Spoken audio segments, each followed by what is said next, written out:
உங்கள் சத்யாவின் தமிழ் புத்தாண்டு super offer. திமுக ஆட்சியில் மருத்துவமனைகளுக்கு செல்லும் மக்கள் உடல் உறுப்புகள் பத்திரமாக இருக்கிறதா என பரிசோதித்துக் கொள்ள வேண்டும் என அதிமுக பொதுச் செயலாளர் எடப்பாடி பழனிசாமி கடுமையாக விமர்சித்துள்ளார். திருச்சியில் பொதுமக்கள் மத்தியில் உரையாற்றிய அவர், சிறுநீரக கொள்ளையில் ஈடுபட்ட மருத்துவமனையின் உரிமையாளர் ஏன் கைது செய்யப்படவில்லை என கேள்வி எழுப்பினார்.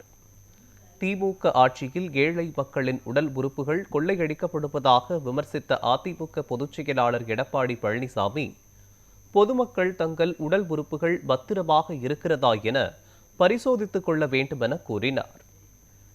நடைப்பயணம், சைக்கிள் பயணம், டீ குடிப்பது என படப்பிடிப்பு மட்டுமே நடத்துகிறார் ஸ்டாலின் என தெரிவித்த எடப்பாடி பழனிசாமி, பத்திரிகை சுதந்திரத்தை ஸ்டாலின் நசுக்கிவிட்டார் என குற்றம் சாட்டினார்.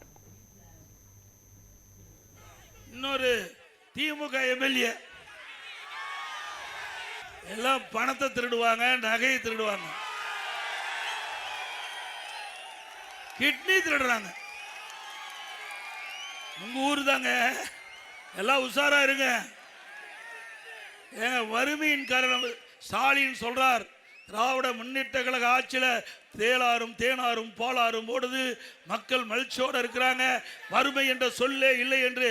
வறுமையின் காரணமாக, வறுமையின் கொடுமையின் காரணமாக ஏழை தன்னுடைய கிட்னிய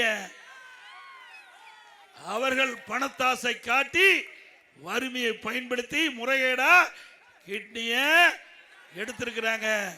இது நாம சொல்லல, திராவிட முன்னேற்ற கழக அரசாங்கம், திமுக அரசாங்கம், திமுக எம்எல்ஏ மருத்துவமனையில் திமுக அரசாங்கம் ஒரு குழு அமைக்கப்பட்டு அந்த குழு அந்த மருத்துவமனையிலே சோதனை செய்யப்பட்டு அந்த சோதனையிலே கிட்னி முறைகேடு நடைபெற்றது உண்மை என்று தெரிவிக்கப்பட்டது.